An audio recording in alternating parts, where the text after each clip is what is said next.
clubs? Not at all. Okay. I actually so just a quick little tap. My aunt, she was in the sex industry. She was a sex worker back in the 70s. She Okay. was actually killed. She was killed by a John and was Oh, decapitated on the side of the highway, and it's still a cold case to this I'm day. so Okay. sorry. But listen, this is gonna Yeah. it's gonna all make sense. Okay, So great. she eventually had a daughter, which is Uh-huh. my cousin. She's in her 30s now, and she got into the life. So she was working on she was on the blade. She was walking the streets. Has like 8 kids in the foster system. I love her to death. But seeing her and knowing the story about my aunt, I was like, I want to do better for my women. I want Mhm. them to do better and be better and know that they have more opportunities, right? Mhm. So then I found out about the strip club. So I was like, okay, well, they're in a safer environment. Mm. They're not on the street. If anything happens, they're in the yes, So that's why I went to school for psychology because I wanted to have a home for women that had been beaten and abused and needed to have rehabilitation. I wanted to do that since I was 13 years old.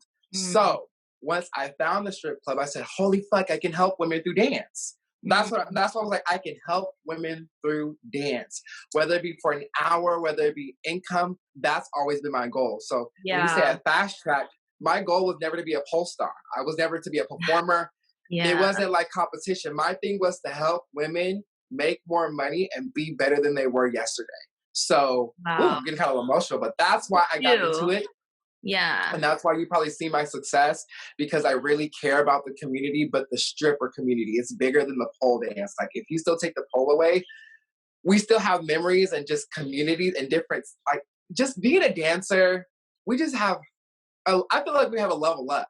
Like pole dancing is one thing, but being a stripper is a completely Oh, different thing. The things totally. that we go through, the experiences, it's just something that I'm glad I'm involved in, and just that it, it's its own world. It's its own world, Yeah. and I'm glad to be a part of it. And I just didn't want to take from this world. I wanted to give back, and I'm not even done yet. You know what I'm saying? Like we're not even done No, yet. of It's course just not. the beginning.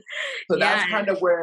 that's where my platform is. I've always told that I want to just help women be better than they were yesterday. I love that. Yeah. I feel like this is a perfect um, time and place to bring up something that I've been talking about for several years, Hmm. and not a lot of people like to have this conversation, but I feel like you might be the perfect person to do it.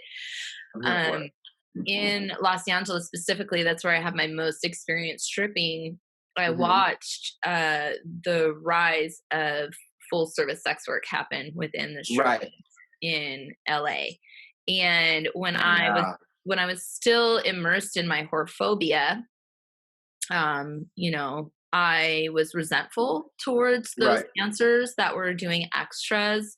And we used to call them dirty dancers. And now I make sure I correct anybody that says that because Right. it's very derogatory and it's unnecessary. Um, but then I finally figured out that, oh, it's the system. It's the system. It's not the dancers, because Right. a long time ago in the very late 1800s, early 1900s, full service sex work was outlawed or was Hmm. criminalized. And it forced all of the sex workers out of their brothels and their homes onto the streets. And thus, Yes. full service sex work was created. And then they started using the term prostitution, which is a very offensive word to sex Right. workers. And so now I preach to dancers, I would much rather have these women inside the clubs Yeah. practicing their work than out on the streets, like what you just said. Yes. Um, but the issue is because it's still a criminal activity, there's no regulation on it, and Right. therefore the assault and sexual harassment increase True. dramatically. Do you know anything about that history or like what I just said? Yeah, so I know girls, like I said, my roommate is a full service sex worker. Right. That is her bread and her butter, but she obviously uses, we're in the 21st century, so she uses her online services like Eros and various pages like that. But Hmm. to hit on LA, their strip clubs, I feel like they're legally pimping these girls. I feel like you know what I'm talking about. I They're do. getting all this money taken away from them. Yeah. It's getting worse and Yeah. worse and worse and worse. I feel like it's borderline forcing girls to have to In do full some service cases, we're hearing that. because yeah, it's kind of like, now with these laws where, they're employees, and I'm glad that they have a sense, now we are like employees. I'm glad that we are that, but in the same time, these strip clubs aren't taking it seriously. They're not helping the dancers, and it's getting worse. And I know just after this COVID, I don't know, I don't know what's gonna happen. You know what I'm saying? I'm not Yeah. sure how things are gonna change. But as far as full service sex work in the club, touch like piggybacking on what you said earlier, Yeah. I was like that too, horphobic. Like, ooh, like what the hell? Like, what are y'all doing? But then as you get older and as you start to understand, you're like, oh, Right, once that you start that to think for yourself finally. that Yeah. makes complete and Yeah. utter sense.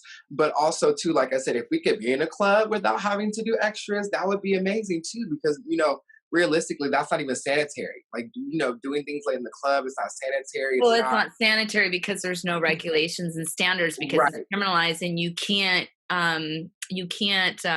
what's the word? Acknowledge it because Yeah. it's criminal. So Right. therefore, it's completely like it's like the wild, wild west. It's very dangerous on all levels, sanitation, Right. harassment, and assault. Like one of the reasons I left stripping in LA is because I was getting assaulted several times a night because Right. I wasn't willing to my boundaries were different than other people's boundaries, and because there was no education with the clients walking through the door, like, hey, like, if you want this you talk to her or you go here, and if you want this you go here. And And I love that. I love that. Like I love that. do that in Mexico. Right. So check this out, I went to Mexico once, got hired. Where'd you go? Where'd you go? I'll What club? tell you, Woo! I don't remember the name of the club, but it was in Puerto Vallarta. Okay. And if I like Google like strip clubs in Puerto Vallarta, I might remember. And we got hired to do shows for a very special event. They do like special huge grand events there at I this one love it. place. And we were just the entertainment, and we got topless, and we weren't there to do lap dancing. And we went into these back rooms, and they were these little pod rooms, but they had booths inside the rooms, and they had bathrooms inside each room. No Mhm. way. And we went into the room, and I'm like, and there was a row of them. And I was like, I know exactly why there's a bathroom in this room. It's because they want to keep the customer there for as long as possible. They don't have to leave to go to the bathroom so they can, yeah. And it means that they're doing more in these rooms. And so we're getting ready, and my one friend was very naive at the time. And this guy walked in, and he was like the bouncer, and he said, listen, this is your dressing room. I just want to let you know that these are the sex rooms. And over here to your left, which you walked past when you came in here, those are the blowjob rooms. So just make sure that you're being quiet and respectful when you're back here, so you don't Wow. disturb what's going on. And I was like, yeah, sure, no problem. And I was like, he left, and I was like fixing my hair. And she's Right. like, girl, did you hear what he just said? And I was like, yeah. She's like, oh, oh my God. And I was like, Welcome. what? I'm like, that's actually great that we know what's Right. going on. Yeah. Thank you. It's Yeah. already laid out. In LA, And girl, you don't know what's going on. no, and they had a lap dance area. So if you wanted lap dances, you went there. If you decided, after one lap dance, you know what, I want a blowjob. It's like, okay, we go to the Right. blowjob section and we go there. So you know Right. exactly what you're getting and everyone's safe.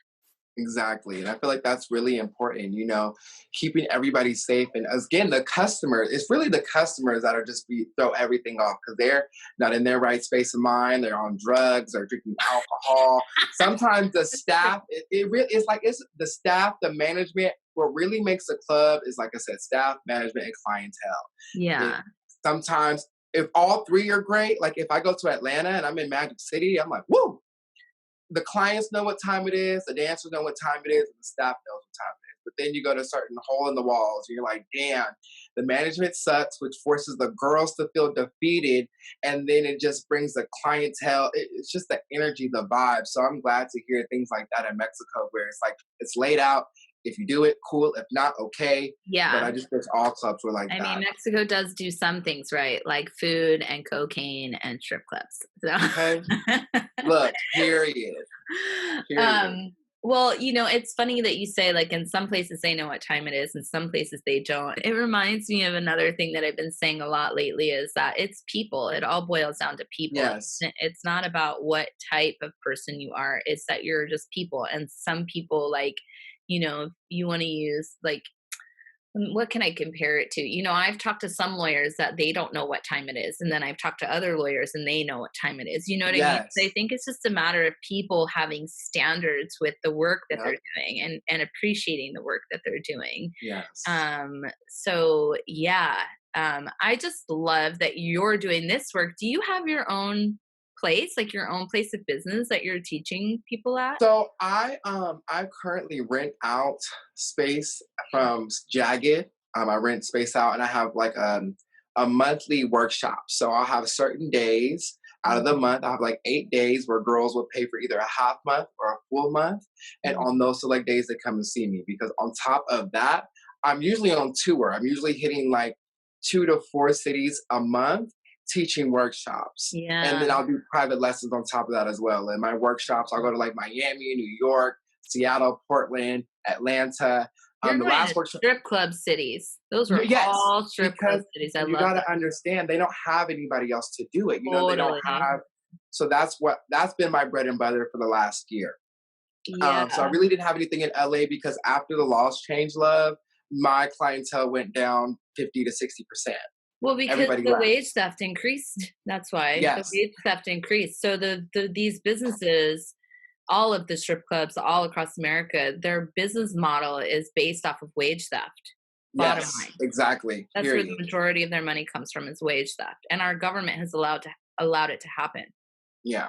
Yeah. And like I said, And it's so bad out here in LA, and I just felt like there was so much I wanted to do at the time. Like I said, 2019, literally when the law, it was like, whoa, there was a shift. Girls were getting fired, uh moving, so the whole dynamic changed.